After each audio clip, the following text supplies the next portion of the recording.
Coming up, we have stories about mother-in-laws overstepping, stepsisters becoming bridesmaids, family drama involving a shawl. There's an L at the end of that, shawl. Restaurant etiquette, mother-in-laws overstepping again, shitty co-workers, and marriage spats.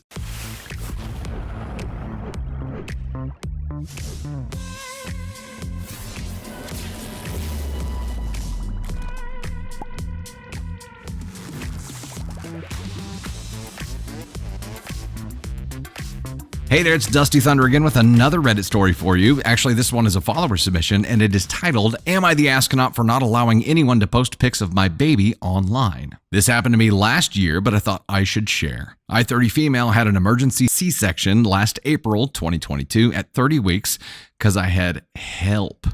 H-E-L-L-P syndrome. My baby and I nearly died if not for the doctors who caught it in time. My baby was very premature, so my husband, 28 male, and I decided to not post any pics of our baby girl till she reaches 1 year old. I won't go into details, but as her parents, it was important to us to not share pics online yet. We wanted our privacy. But we do send pics privately to our family and friends. After 2 months, our baby was discharged from NICU. We were so happy, but we were staying with my parents because our house renovations were delayed due to COVID at the time. Man, that was a lot of crap to have going on at once, OP. This was a problem because my husband hates/loathes/despises my mom, 56 female with a passion. I can't even be mad at him because his reasons are justified. On the night before her birthday, she pulled me into her bedroom to tell me that she wants my baby as her Facebook profile pic. I had to remind her of our decision, but she said I can't stop her. All right, mother-in-law, you get this. It's actually OP's mother. I said we are her parents and to respect our decision. She said as her birthday present, I need to let her post. I said no. She told me to give her one good reason why not. I said that this was our decision and our privacy, full stop. But she can send pics privately to her friends and family. She wouldn't listen. Instead, she insulted me as a mom. How can you not be proud of your baby? Why are you ashamed of your baby? I couldn't believe she would say that to me. She used a different tactic. She started crying, her best way to get what she wants. She screamed and threatened to leave the country. I said, go ahead. She got angry and called my dad, 54 male, into the room and started crying and complaining that I'm depriving her of the right to be a grandmother. She said that I purposely don't want her to post. She made it sound like our decision was solely to make her life a living hell. My dad got mad at her and told her to respect our decision. I'll be damned. She screamed no and said our decision is stupid. She called me a stupid bitch and said we were ruining her life. My dad and I were used to her tantrums and most of the time we just let her be, but this was regarding my baby. I was not about to let her get her way no matter how much she insults me and throws a tantrum.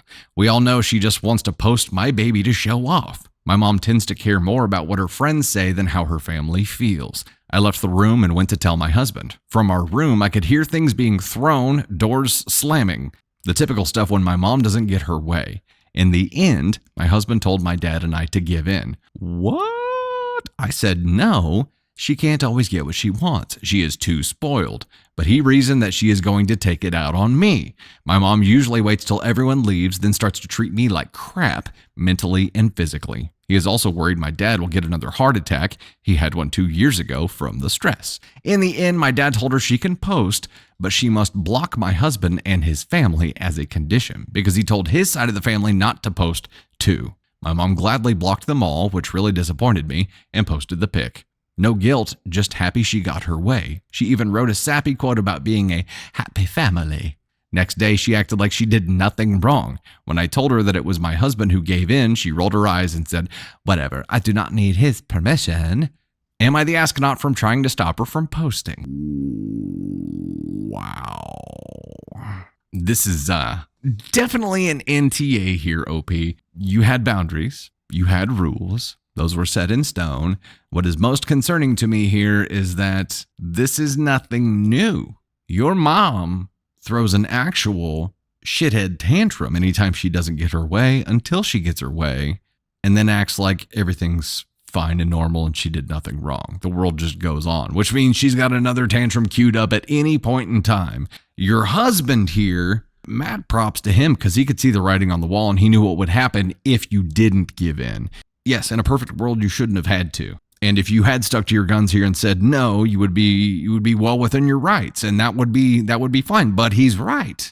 If she waits until everyone's gone and treats you like shit, not that this is going to stop her, but it removes some fuel from that fire. If that would cause her to treat you like shit more severely, more often, whatever it is, your husband at least was looking out for you and probably looking out for your baby as well, because that stressful environment is not good for the bebe, and said, look, if we don't cave here, it's going to make things worse. We're already in hell. Why go to the next level of hell if we don't have to? So I think that was very wise of him, knowing that he has an extreme hatred for your mother. And I can't imagine why, but knowing that he has this extreme hatred made me think that his response was going to be, no, hell no. F her, hell no. But he had enough foresight to be like, oh, where's this decision going to lead? Which is something we like to do here. We like to look at the paths that are possible here. And if you do this, what could happen? What's likely to happen? And he knows her well enough to know what she would do. He did the best thing for you and the bebe. Props to him. If there is any other option for a place to stay, we can go ahead and put mother-in-law right here. We can make it official. Take a little trip on your favorite rocket ship to and through the sky. Ask on one. No tantrum needed. You know, I'd like to say that I would have had the wisdom and the restraint that the husband had here. But 51% of me is like, go F yourself. Even knowing, what the husband saw and knowing what the right path was.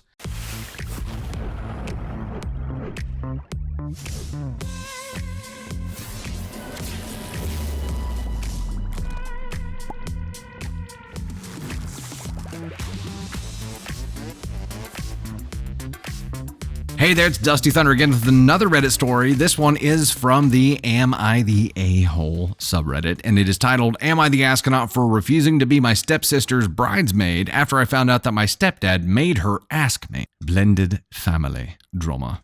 I, 25 female, have a stepsister, Victoria, 26, who is marrying her fiancé, Jake, early next year. Victoria and I have never been close, but we're civil. Our relationship took dips when we met our respective partners.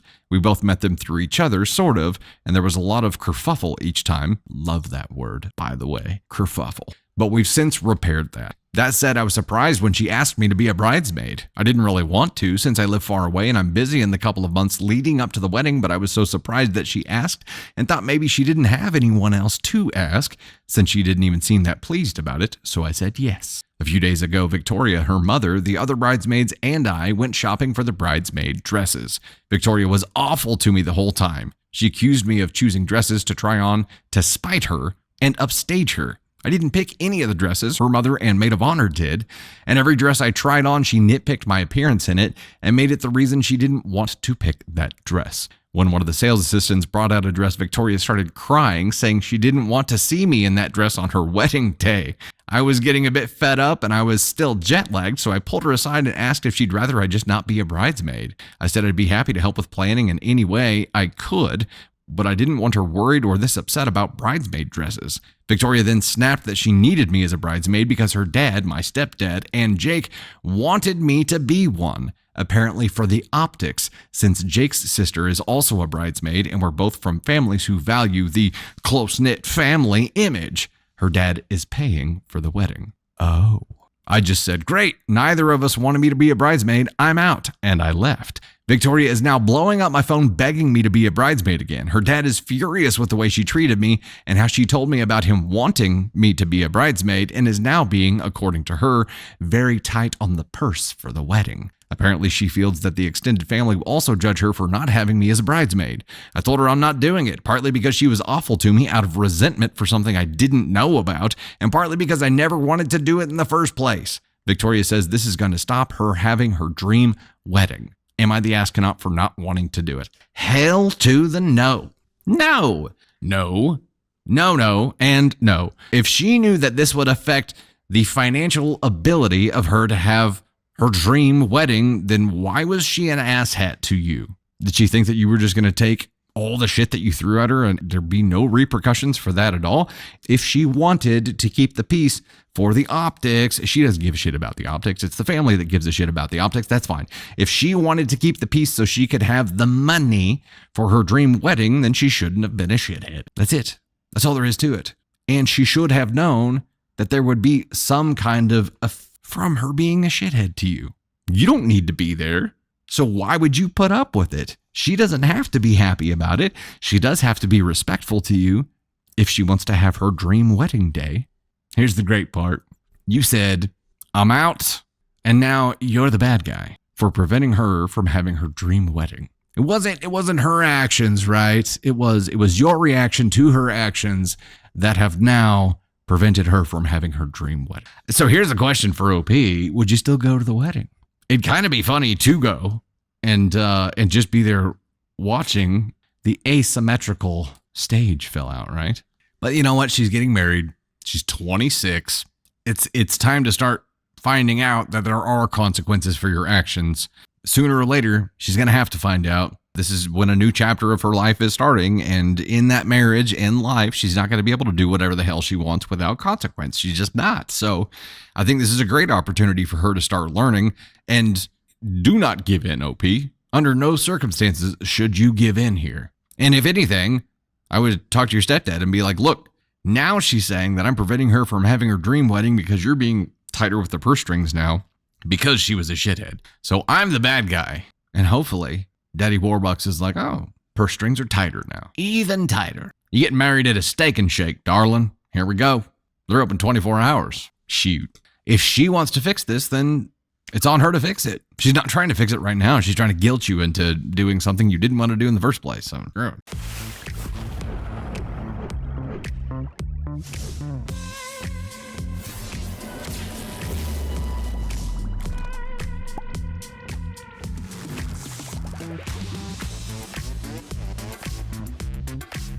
Hey there, it is Dusty Thunder again with another Reddit story for you. This one is titled, Am I the Astronaut for Taking Back a Shawl My Wife Made for a Bride-to-Be After She Was Uninvited from the Wedding? Oof. My wife Lena crochets a lot and often gifts it to friends and family. When her second oldest brother got married, she made the bride a shawl to wear over her dress in the evening. The bride loved it, and ever since Lena has made shawls for everyone in her family getting married. Now Lena's oldest brother, George, is getting married again.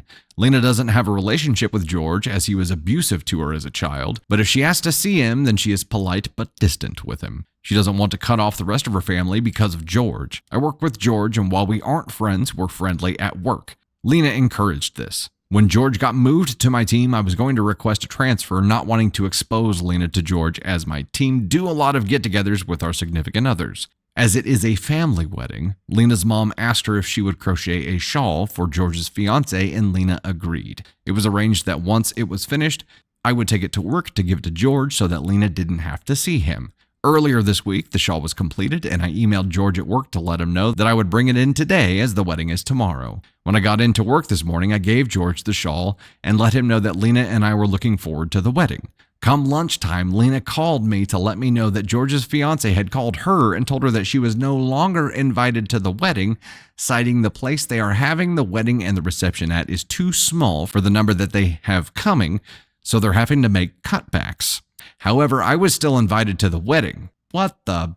Okay, it just got personal. I was mad at this because they clearly only invited Lena to get a shawl, which to me is just rude. If they had asked Lena outright to make one, she probably would have done it because she loves to crochet. On my way out of work, I noticed George wasn't at his desk, but the shawl was. I was still mad that they had used Lena to get a shawl, and I just shoved it in my work bag. I left a note on his desk telling George, since Lena was no longer invited, the shawl and I would no longer be attending either. On my way home, I told Lena what I had done and asked her if she wanted to go out instead, so as to not waste having a sitter.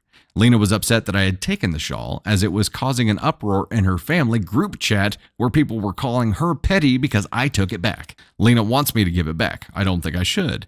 They don't deserve Lena's kindness. However, at the same time, I don't want Lena to be upset with me over George and a shawl. Am I the astronaut for taking back the shawl? Edit, I have messaged the group chat letting them know that I took it, and if they should be pissed at anyone, it should be at me. But I would also do it again because no one gets to be a dick to Lena. No one puts Lena in a corner. Okay, there is an update to this one, but let's chat about it for a second. They don't deserve the shawl. They clearly don't deserve the shawl. So the initial question here was, am I the astronaut for taking back a shawl my wife made for the bride-to-be after she was uninvited from the wedding? So my initial understanding here was that they just asked her to make a shawl and there was no contingency on her attending the wedding. That was clarified later on that it was part of her being asked to attend the wedding. Here's the part that really pisses me off. They only uninvited her. They said that her husband, was still invited. That became a personal attack. It did not become we don't have room, we have to make some space, so you guys, I'm sorry, can't go. It was only Lena. Her husband can still come. There's no other reason than a personal attack to do some shitty shit like that. And it may have been just George. This may be a George thing. It doesn't matter. Consequences, right? And the fact that they waited until they had that shawl in hand to pull this shit makes it even worse. And if that was the trigger for the dickery that was going on here, yeah, that's right, dickery, I just made that up. If this was the trigger for the dickery, then take the shawl back. Yeah, I think that's awesome. The only problem that I have with hubby's actions here are that Lena made it, and she had a problem with him taking it back. He was doing it for her, and I understand this, and I would have done the same damn thing, but ultimately it's her decision because she made this for them. That's the only problem I have here, is that she wanted him to give it back and he said no. And I think in this instance, you should respect your wife's wishes. What they did was shitty to the shittiest shitty degree. And she knows that, and you know that, and they know that. George sounds like real special, classy kind of guy. But at this point, taking it back against your wife's wishes, it's stirring the pot. And now what are you going to do with it? Now you're going to have this thing, you're going to hang on to it, and it's just going to be this memory of this bullshit occasion.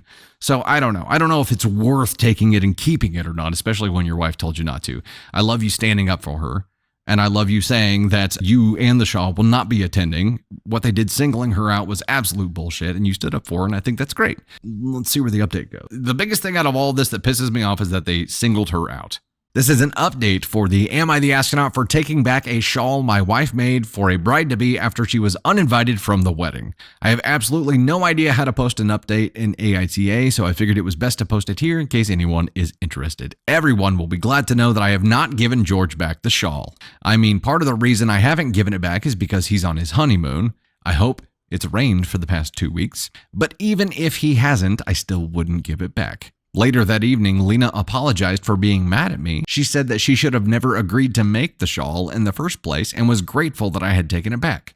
Okay, so he knew his wife well enough to know that she wouldn't oppose this for long or in the long run. Lena and I had a long discussion about her family and how they treat her. I told her that I would always stand up for her when it comes to her family because I will stand strong when she can't. I asked her what she thought about going lower contact. We were already low contact with George, his now wife, and her mom.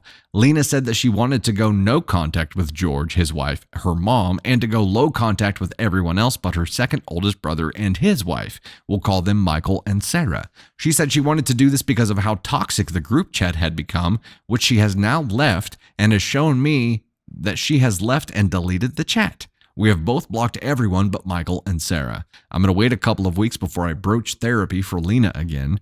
I just want the dust to settle a bit as I don't want her to feel pushed into anything. The story the wife gave Lena about there not being enough space was bullshit. Michael confirmed that George had told him weeks ago that they were well under numbers for their venue. It was just a shit attempt at a power move. I know some Redditors were concerned about my work life after I took the shawl. I spoke with my manager and told him that Lena had made a shawl for George's wife, but they had given a shit reason for uninviting her to the wedding the day before the wedding, and I took it back. When I told my manager this, he sighed heavily before telling me that he wished I hadn't taken the shawl because George could make things difficult for me, but that he would have done exactly the same thing because George is a nightmare. I told him that I'd like to move to another team because it wasn't good for Lena to have to be around him. He told me to leave it with him and he would see what he could do. I'd have moved when George was first put on my team, but Lena encouraged me not to as she didn't want me to rock the boat with her family. I heard back on Monday that I will be getting moved to another team at the end of the week.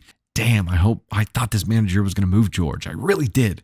The other team is desperate for someone, so when my manager reached out to other managers to see if anyone had an internal vacancy, this manager bit his arm off. That's an interesting expression. The day of the wedding, Michael called Lena and asked what our plans had been for the day. Michael knew that Lena wasn't invited to the wedding and rightly assumed I wouldn't go if she wasn't welcome. Lena told him that we had planned to go out for dinner and drinks. Michael told her that sounded like a plan and to text him where we were going for dinner. Michael and Sarah had decided to skip the wedding after seeing the meltdown of George, his wife, and their mom in the group chat. Apparently, they continued spouting abuse at Lena even though she had left the group chat. When the family turned on me and our children was when Michael and Sarah decided they weren't going to the wedding at all. They were just going to go to the ceremony after Lena had been uninvited. Wow. They turned on their kids? What? Okay. They messaged George to tell him their flight had been delayed and they wouldn't be able to make it. Their flight wasn't delayed. It was just the excuse they used, and George never responded. Michael had seen George's abuse of Lena firsthand, had tried to protect Lena where he could, but there was only so much he could do as a child himself, and didn't want to be on the receiving end of George's temper either. As an adult, he took the first chance he had to move away from his family while only maintaining contact with Lena. So we went out with Michael and Sarah, having a much better night than we would have done at the wedding. There were no snide comments, no belittling, nothing. Lena was happy as she got to see Sarah, and that was what she was looking forward to. Lena being happy was all I wanted. It's all I ever want, my family to be happy. Both Michael and Sarah's phones did keep going off all night as mother-in-law and George kept messaging them, angry at their non-attendance, especially after Michael posted a picture of the four of us together having drinks on Facebook with a caption about how he was choosing Lena over George going forward because she doesn't use people to get what they want like George did over a crochet shawl. Michael admitted to me later that he did this to anger George because he'd have a meltdown at the reception and then his in-laws could see what an ass he actually is. Oh, Michael, I like you. I like this guy. Yes.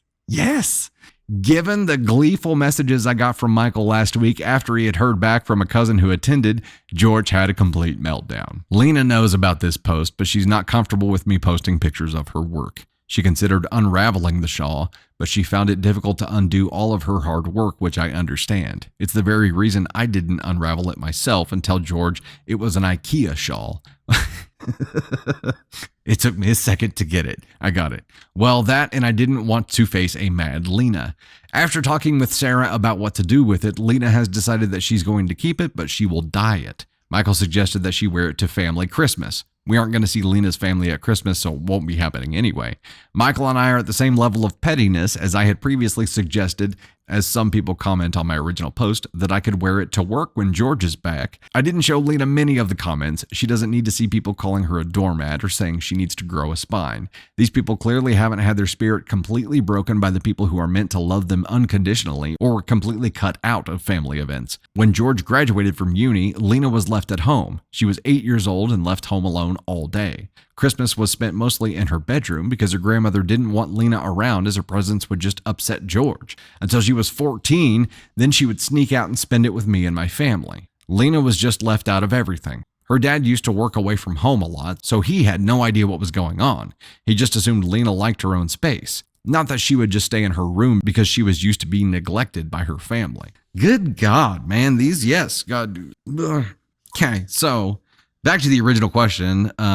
Is he the astronaut for taking the shawl back? Hell no. Hell no. And the issue that I had before with going against your wife's wishes. Okay, he knows her well enough to know that she wasn't going to stick to that and that she was just trying to prevent more drama, trying to prevent more harm. But pain creates change, right? And this pot stirring and everybody's reaction was just enough for her to be like, you know what, screw it. I'm done with this. I'm done with all of this. And how horrible to come from a family like that. I know a lot of people have a dark family history, but to still be neglected and mistreated by your family as an adult through group chat, like choose your tribe, she finally chose her own and is limiting the contact to prevent these people from being able to hurt her. Michael's pettiness is top tier. Big fan. Also, OP, really like his ideas as well. And I'm glad that he stood up for her when she couldn't. And they have the kind of relationship where they can do that. And it wasn't him making a decision against her wishes. It was him standing up for her when she couldn't. That's a line that's tough to see. I guess it's unique for every relationship out there. Whenever you're doing something against your spouse's wishes, but you're doing it for them, standing up for them when they can't. And that is important. It was in this case. And it's going to lead to a much better, more calm, more enjoyable, more happy life. Well, for OP and his wife, and for Michael and Sarah, who ended up choosing to go no contact with them either. So that's great. George can eat glass. George sounds like a shit human being. And Michael, the strategy and the timing of posting this at the right time so that George would lose his shit at the reception and everybody could see his true colors. Perfect. Brilliant. And now they know. Now everybody knows George is an ass. Congratulations, you just got married. George is an ass. Candy Thunder says, this is exactly what I would want you to do for me. Help me grow a backbone. And now I know. I mean, I'd like to think that I would do that anyway. Doing something directly against your wishes, Candy Thunder, would be tough for me, though. If you were like, no, I do not want you to do that. There would either have to be an elongated discussion with the two of us, or I would have to see the long game here and be like, I've got to do this. I've got to do this for you. I've got to do this for us. This is a life-changing moment. This is a pivot. Pivot. We have to do it. But some people need that. And I think your partner, a lot of times it comes down to your partner to take action when you can't. In this case, Lena was going to be upset either way. So it would be either upset with him for sticking up for her, or just upset for a longer period of time and more hurt. And I'd rather Candy Thunder be upset with me than allow anyone to hurt her too. That makes perfect sense. I'm fortunate enough to come from a good family where everyone, we were asses to each other as kids, but in a very typical sibling kind of way, not like this. To go through an upbringing rough like that and to have it just carry over into adulthood would just be shit. And you can only take so much.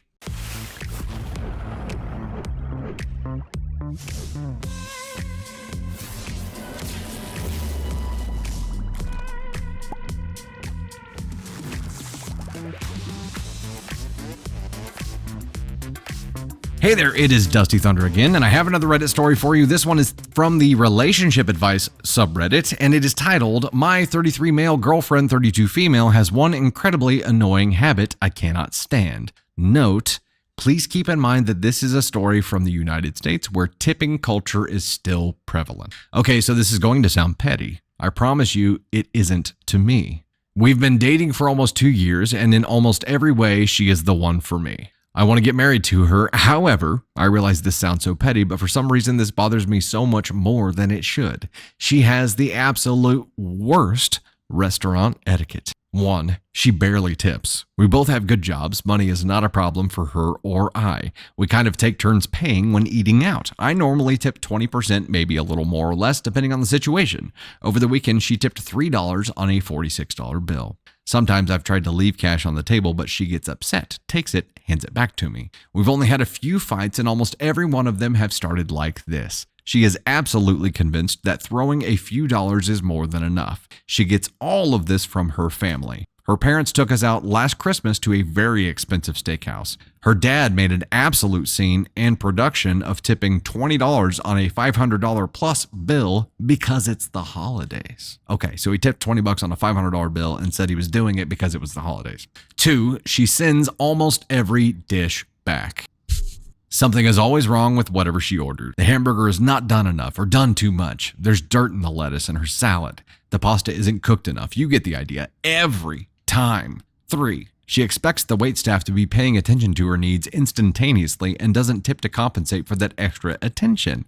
She's not necessarily verbally abusive towards them, but she keeps making demands. Water or iced tea needs to be constantly refilled. We need more napkins. This fork is dirty, etc. If she's expecting or asking for something and that person isn't right there, she'll start asking me loudly where they are to get some attention. 4, she argues over the bill every time, demanding to speak with the manager to have something taken off or reduced because she wasn't satisfied. It doesn't matter if it's Applebee's or the Capitol Grill. Never pay the full amount. I am 100% sure that this all comes from how her parents act at restaurants. I've seen them do this every time that we've eaten out together. It isn't a money thing either. They're not struggling. It is to the point that I don't like going out to eat because what I know is about to happen. She is completely aware of how tipping is supposed to work, but insists that it is optional and to stop throwing money away. There's no other situations where she has this antisocial behavior except at a restaurant. I cannot get my mind around it. Everywhere else she is kind, reasonable, sweet, but as soon as she's in a restaurant, she turns into this. How the hell do I convince her that this type of behavior needs to change and is really bothersome and antisocial? I've tried explaining time and time again, and it goes in one ear and out the other. She has been trained this way, man, for her entire life. And she is how old? She's 32, dude. She's been trained for 32 years that this is how it's done. To expect to be able to change her quickly after 32 years of training is an unreasonable expectation. You've tried, you've explained it. If OP's girlfriend is from a different country where it was the tipping culture thing that she came from. I feel like that would have been explained to us, and I feel like that would clear some things up. But that's not the case. Let's say, for argument's sake here, that it's not the case, because if it were, I feel like he would have brought it up. This would be a deal breaker for me, man. I gotta tell you, this would be a deal breaker for me. Candy Thunder and I both waited tables, so we are more empathetic toward servers than someone who hadn't waited tables are. And I know people who have waited tables in the past have this kind of viewpoint, but mistreating people because you feel like you're entitled to be able to do that is horseshit. And OP, these are like, there are so many of these that you need to be seeing and taking to heart, because she's capable of this. Everyone's capable of being a shitty person. She puts her capability to practice and on display every time you're in public at a restaurant. And that's a flippin' problem. Why? Because chances are you're going to go to some restaurants between now and the end of your life. It's unavoidable. At some point, you could try to avoid restaurants for the rest of your life. She's going to want to go. She doesn't see a problem with it. How are you going to convince her not to go to a freaking restaurant for the rest of your life? Take the tipping thing out of the equation. And for our international friends here, even just the way that she's treating people, just the way that she's treating people is garbage. It's like having this entitlement mentality, like, I get to treat you like shit because for the next hour, you work for me, bitch. That's garbage. And as a server, you can see those people coming from a mile away, and there's only one goal: survive. That's it. Survive. And then have to make up for that the rest of the night because tips sucked on this table. They have to work harder to make up for that. And in the US, servers are paid less because they're expected to get tipped. Restaurants get away with being able to pay servers less because they do get tips, and they have to report a certain number of them as well. I don't remember what it's like. It's been a long time, but it's an expectation for their job. How they're paid by the restaurant is an assumption that they're going to be tipped. So when you stiff them or tip them less than the 15%, unless they did just a shitty job and they were the worst server on the planet, there are times when that makes sense. But just doing this as a practice, like, they enjoy it. They get their rocks off on treating people like shit. This is a problem, and that would be a deal breaker, because not only is she just capable of it, but she lets that beast out. This is a demon. She's got a demon, man, and she lets hers take control. And it says a lot about her family, too. And guess what? If you ended up marrying this girl, you're going to be around her family, probably going to be around them at a restaurant a few times per year for the rest of your life. This is a character flaw that you have to just decide if you're willing to accept or not. You are not going to change her. She's been trained this way for 32 years. If she is capable of change here, it's going to take a long time. You're up against 32 years of training. We think working in food service should be kind of prerequisite before you enter the world as an independent adult. It should become a part of curriculum, waiting tables, or in some capacity, customer service, because learning how to deal with difficult people like this, and as a server, you learn how to deal with difficult people like this, right? Yes, you can be petty, you can be shitty, you can do this kind of stuff, but killing them with kindness is often the best way to win. You're like, I am not going to let you shake me. I'm not going to reciprocate and stoop down to your level here. I'm going to kill you with kindness. I'm going to offer you the best service you've ever had. And at the end of the night, you're still going to have a problem. And that's going to say more about you than it does me. Have fun with that. Not okay with it. It would be a deal breaker for me. This is a personal choice you have to make, OP, but it's not going to change. At least not anytime soon. It's so funny in the beginning. It's going to sound petty. I promise you it isn't to me. She is, in almost every way, she is the one for me. This is a pretty big deal, man. It's a pretty big deal. This one thing is a pretty big deal. I know it's different everywhere else in the world, how servers are paid, but the treatment of people, like take the tipping out of the equation, the treatment of people, this wouldn't be okay anywhere. This sounds like that rich kid on TikTok that's always using his daddy's money, and Gary Vee actually ran into him and told him to stop. He's like, enough. But the rich kid who treats people like shit because he's using daddy's money and he's rich, this is giving those vibes. The world just sees you as a garbage human being. You're not impressing anyone. How's she going to be like when your kid has a ball game?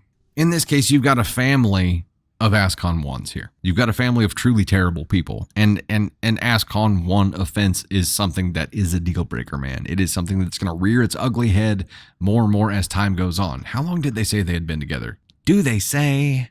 Almost 2 years. They've been dating for almost 2 years. Bruh, I can tell you with 99.999 continuum percent certainty, this is gonna get worse. She's holding back right now. Almost 2 years. Bet your ass she's still holding back. She's gonna force you to join the party at some point. Yeah, here's your reassurance, OP. Run.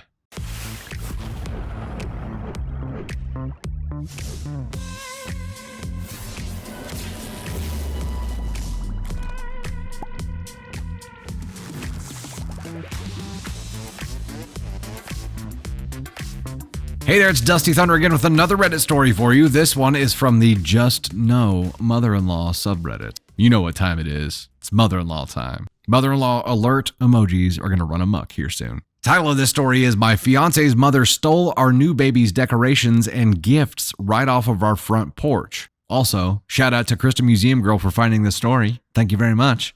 And just based on the title, we're going to go ahead and start with some red flags. My fiance's mother is a single mother that is overly attached to my fiance. She seems to think she is entitled to be a part of every aspect of my fiance and I's life, and that she must always come first in all situations. For example, she was livid when we got engaged because we did not visit her first after the proposal. She pitched a fit that we had stopped by my parents first to show them the ring. When we did arrive at her house, she was so angry that she ended up throwing a cake at us in her driveway. Oh, hell no. She threw a cake? I know you can't see it up this close, but my eye is twitching. Crossed a line. Because they didn't go there first to show her the ring? She was like, I'm going to chuck a cake at you. Kristen, you knew. You knew when you read this story, you're like, oh, he's going to get pissed. You had to know. She has made my life a nightmare since we got together, but it became much worse when I got pregnant. She has made numerous attempts to convince my fiance to leave me because she doesn't believe I am pregnant with his baby. Her proof is that I was too fat, so I must be lying about the due date. Wrong with this woman, dude. These are just some of the many things she did to hurt and embarrass me. We have limited our contact with her as a result, but she always seems to find a way to weasel back in. Last week, I gave birth to a beautiful baby girl. My area is in full COVID lockdown, so both of our families were not able to come to the hospital and would likely not be able to visit in person for a while. My parents told me they planned to decorate the front of my house to welcome the baby home. My mom said she had ordered a bunch of things from Etsy for the occasion. When I arrived home, I was surprised to see that there were no decorations. I didn't think that much of it and just assumed my family had run out of time. It wasn't like them to forget, but assumed there was a good explanation. My mom called me after I was settled and asked how I liked the decorations and presents. I asked her what she was talking about and told her that there was nothing outside when I got home. My mom proceeded to text me several pictures of my house fully decorated in pink baby gear. I also noticed several wrapped presents on my porch and the picture. They were also missing, along with a large banner, balloon arrangements, and several other decorations. My mother told me one of the presents contained a little sweater knitted by my grandma that I wore as a baby. I had been looking forward to receiving this and passing it on to my daughter. I was extremely confused as we live in a rural area, so porch pirates are not very common. I asked my fiance to check our security camera. Oh shit, I knew it. They had a camera. He pulled up the footage and we were both shocked with what we saw. We saw his mother taking everything down and putting it all in her car. The footage was very clear and you can easily see her license plate in the video. My fiance was livid and immediately called his mother. She tried to deny it. What are you talking about? That was not me. You must be thinking that someone must have stolen my vehicle and drove it to your house and taken those decorations, put them in the car, and then drove my car off a cliff. It was not me. She tried to deny it at first, but soon admitted what she had done. She claimed she was angry that she was not given the opportunity to decorate our house herself. She said my family had insulted her by excluding her. She began to cry about how horrible we are to her. My fiance was not having it. He said she had 1 hour to bring everything back to our place or he would call the police. She then laughed and said that she had already thrown everything into a donation bin and told us good luck finding it. I know she's already been there. She's going back. My fiance has already driven around to several donation bins in the area to check, but hasn't found anything yet. My fiance and I now agree that she will have no contact with our child in the future. I am beyond done with her, and I just hope this is all over. That's the end of the effing story, y'all. That's the end. There's no resolution. There's no they found everything. There's no that's it. It's just I'm flabbergasted. Okay. Obviously she's got some issues, right? Obviously she's got some attachment issues with her boy. Moving on with his life to the point where she's acting out horribly. Now to the point where she's actually taking things away from your baby. The spotlight can't be on you all the time, Ma. It can't. It may be like a searchlight from a police helicopter, but not the spotlight. It can't be you all the time. It's not going to be you. And guess what? Pain creates change. You've caused enough to get yourself excommunicado from your bouncing baby. Too far. I thought the cake was too far, but this is way too damn far. And someone who's capable of doing something as shitty as this does not get to be around your child. Thank you, OP, for drawing that line. It concerns me that it was so casually drawn here at the very end. And you said both hubby and I agree that she will have no contact with her child in the future.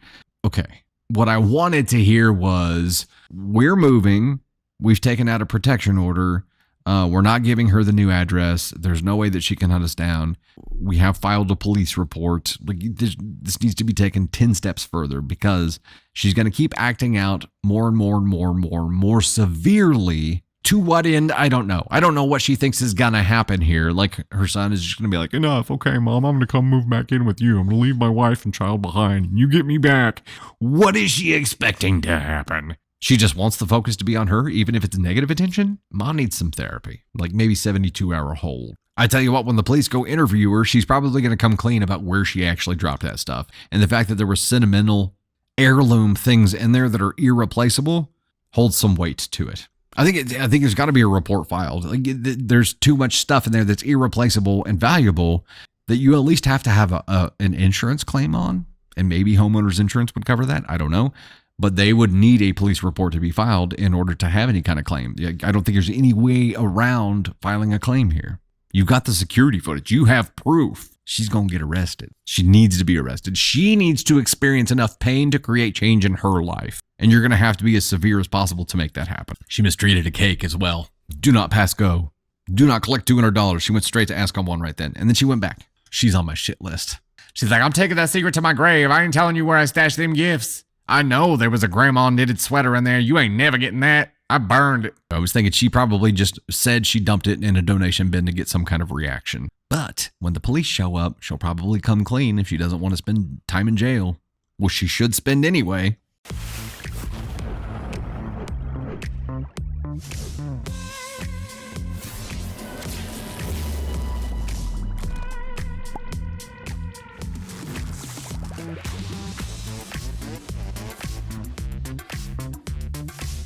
Hey there, it's Dusty Thunder once again with another Reddit story for you. This one is from Am I the Devil, and it is titled, Am I the Astronaut for Telling Coworker That His Wife Isn't That Pretty? Oh shit. I, 25 female, have been at my workplace for almost 2 years now and get along well with most of my colleagues. We regularly go out on every other weekend and have activities which most of our colleagues join into, including my colleague Max, 33 male. Max is a very outgoing guy, extroverted, and has been at my workplace the longest, 6 years, as the turnover here is quite fast. I get along well with him and would consider him my best friend at work. We share banter and have a good laugh and have similar extroverted personalities. Max regularly attends the work activities and is the life of the party and workplace. His wife of 10 years used to come to the activities sometimes before I joined the workplace, but no longer does since having a baby a while back. What really annoys me is how Max always puts his wife on a pedestal. He's always going on about how she is the best cook, has the best looks and figure he has ever seen.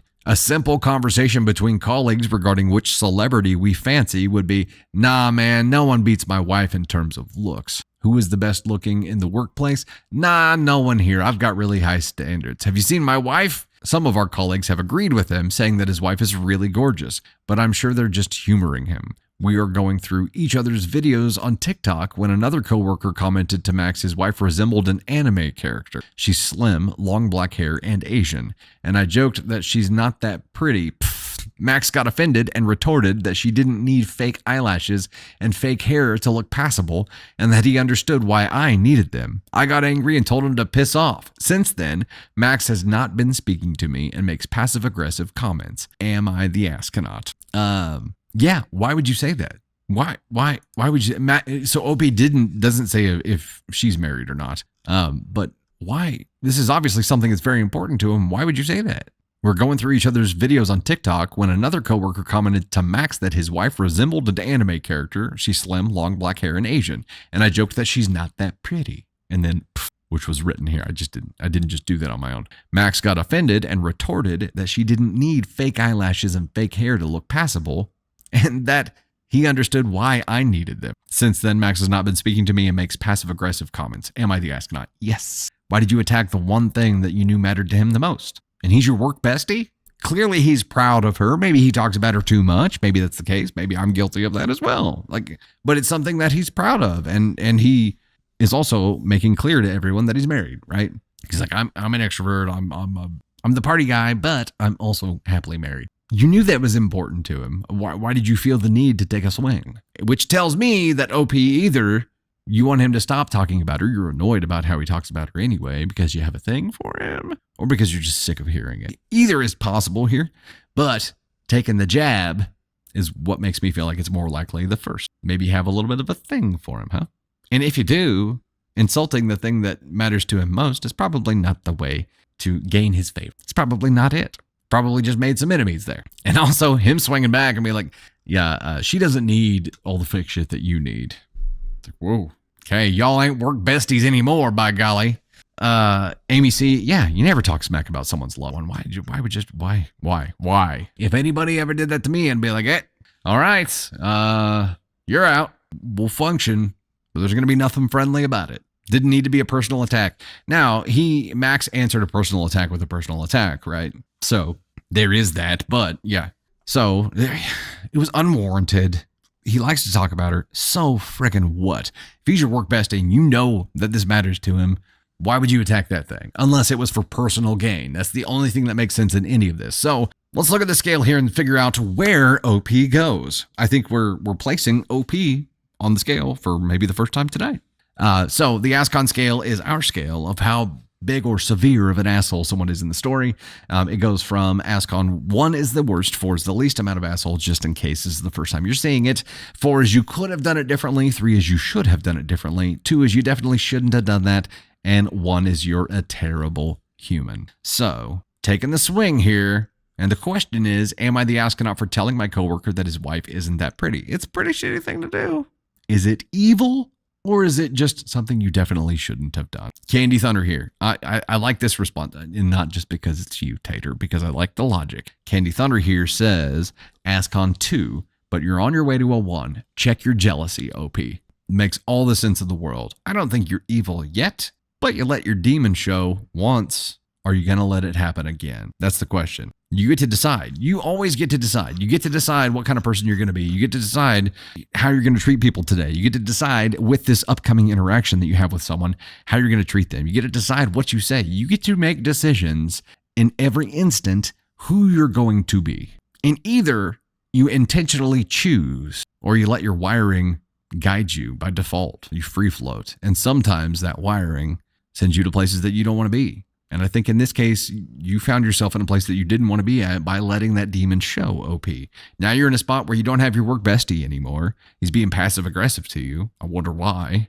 And now, if you want to gain that favor back and be friends with your work bestie again, you're going to have to earn that back. It wasn't an intentional encounter. It slid out, but it was how you truly felt. And that's unfortunate. Okay, so here, this is an occasion where I would be like, all right, Candy Thunder. Help me understand. Help me understand why women specifically do this. And I'm sure men do this as well. But anytime that there is some kind of undertone that is woman strategy, I have to turn to Candy Thunder and be like, why? What are the possible reasons that she would do this? So yeah, it may not be that she has anything for Max. It's insecurity driven. And hearing someone else be talked up so much whenever she feels like she's not makes her just want to knock them down too.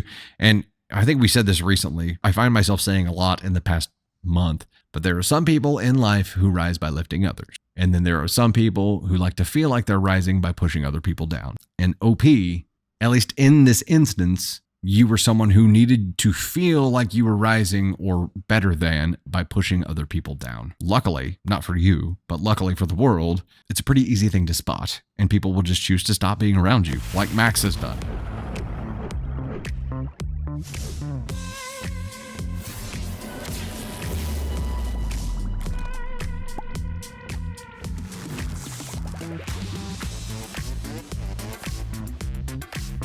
Hey there, it's Dusty Thunder once again with another Reddit story for you. This one is from the AITA subreddit, and it is titled, Am I the Astronaut for making my husband either take our son's shit box or the bus because I will not lend him my car? I always love it when people refer to their cars as shitbox. Our family does not have anything that requires a full-size truck. We don't haul anything, we don't camp, and we don't own a trailer. We have zero reason to own a $100,000 truck, other than my husband really wanted it. It was in our budget, and he was adamant that it was what he wanted. We have 3 kids. Our oldest is 17, our daughter is 15, and our awesome surprise baby is 2. Not planned, but a joy to be sure. We never take the baby anywhere in the truck. My husband keeps it pristine. My son has a Jetta that he purchased with help from us and his grandparents.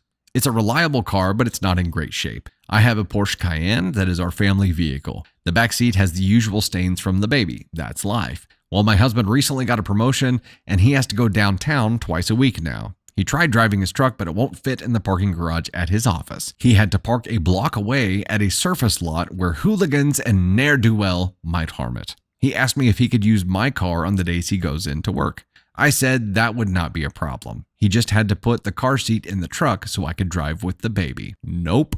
He wanted me to drive our son's car and chauffeur the older kids and not touch his truck. I declined his generous offer and told him my car was off limits because I needed it for myself. So now he has to borrow our son's Jetta, aka shitbox, because his only other option is public transportation. He could afford to Uber in, but he doesn't want to do that either. He says I'm being a jerk by not letting him use my car, but I think he's being unreasonable about his truck. The question is, am I the astronaut for making my husband either take our son's shitbox or the bus because I will not lend him my car? No, NTA. And the kicker was he can't ask to use your car and decline to let you use the truck. That's not fair tradesies. It's not fair tradesies. It's not fair.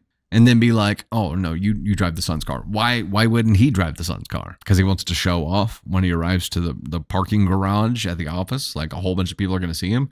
Who cares if he drives the shitbox in? Who is he trying to impress down there? Or park the truck where the ne'er-do-wells dwell. The next conversation that's probably going to happen is, hey, you know what? If you're uncomfortable driving the Jetta, which a Volkswagen Jetta is not a bad vehicle. If it's in rough shape, like aesthetically, who cares?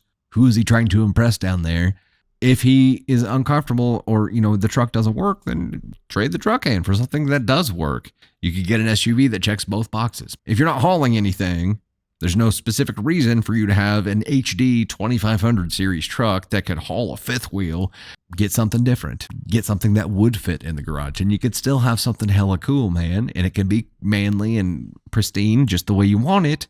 But if this doesn't fit, you cannot expect your significant other to give up to do the thing that you aren't willing to do. He's expecting her to drive the Jetta when he won't. You don't get to just take things from your family members and leave them in a lurch and expect them to do the things you're not willing to do. That's the shittiest part here. And maybe this is old fashioned of me, but I feel like as a father, putting yourself in a leadership position in this family in general, as a leader, asking people to do things that you're not willing to do yourself is shitty. It's a cowardly way to lead. Personal feeling. That's personal. Every vehicle that we put a car seat in, we have that thing that goes underneath the car seat. But if he's worried about the stains, also it's another reason we typically go with leather with vehicles, because we have kids and we have dogs and we know that we need the ability to wipe it all down. So, it's no matter what happens, you can get it cleaned out, dude. I have a feeling that this is more than just him not wanting the kid to make a mess in the backseat of his truck. This is him not trusting his wife driving his truck. So get something different.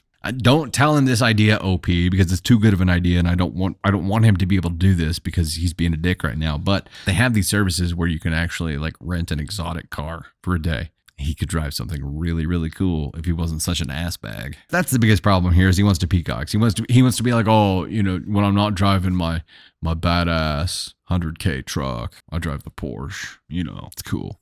Where shall we put him? He could have done it differently. He should have done it differently. He definitely shouldn't have done that, or he's a terrible human. He's a brozo. I don't know if he's a terrible human yet. But for the expectation of expecting your wife to do something that you aren't willing to do yourself, I'm going to go ahead and put him at 2. I don't think he's evil yet. I think he's an idiot. This kind of behavior carried over to different parts of life and consistently could make him a 1. For this isolated incident, we got all the way up to 2.